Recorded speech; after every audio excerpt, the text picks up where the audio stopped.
आज की कहानी है धोखा।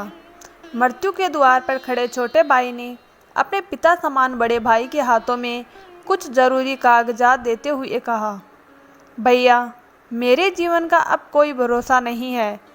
किरायों पर दिए हुए कुछ कमरों में से मेरी बीवी और बच्चों का गुजारा तो हो जाएगा, लेकिन साथ ही मैंने एक दुकान भी खरीदी है जिसकी रजिस्ट्री अभी होनी बाकी है। ये उसी दुकान के कागज़ हैं। आप बस ये दुकान मेरी बीवी के नाम कर देना।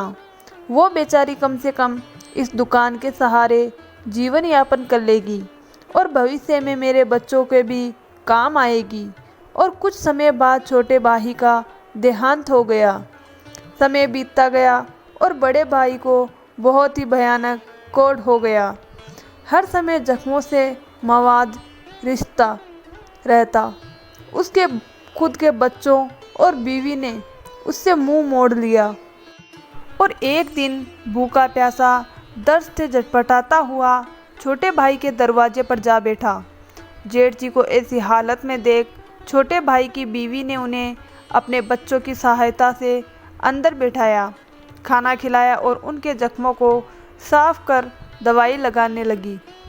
तो पिता समान जेठ उसके पैर पकड़कर रोने लगा और बोला, मुझे माफ़ कर दो बेटी, तेरी सेवा और सहानुभूति का हकदार नहीं हूँ और मैंने अपने मरे हुए भाई के साथ धोखा किया।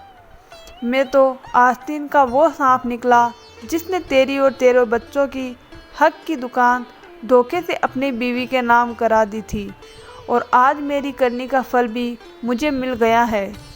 छोटे भाई की गरीब बीवी, जिसका गुजारा बहुत ही मुश्किल से हो रहा था, वो खड़ी होकर सोच रही थी, ऐसे आस्तीन की सांप की सेवा करे या घर से निकाल दे।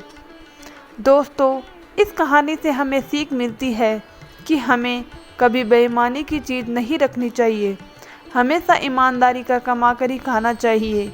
कभी किसी का हक नहीं छीनना चाहिए, क्योंकि हमारी खुद की कमाई हमें बरकत देगी और बेईमानी से कमाई हुई दौलत कभी नहीं टिक पाएगी। कभी किसी के साथ गद्दारी नहीं करनी चाहिए, क्योंकि हमारे कर्म ही हमारे सुख और दुख में काम आते हैं। दोस्तों, आपको हमारी ये छोटी सी कहानी कैसी लगी? आपकी राय हमें कमेंट बॉक्स में ज़रूर बताएं और ऐसी और कहानी सुनने के लिए हमारे इस चैनल को सब्सक्राइब ज़रूर करें। धन्यवाद दोस्तों।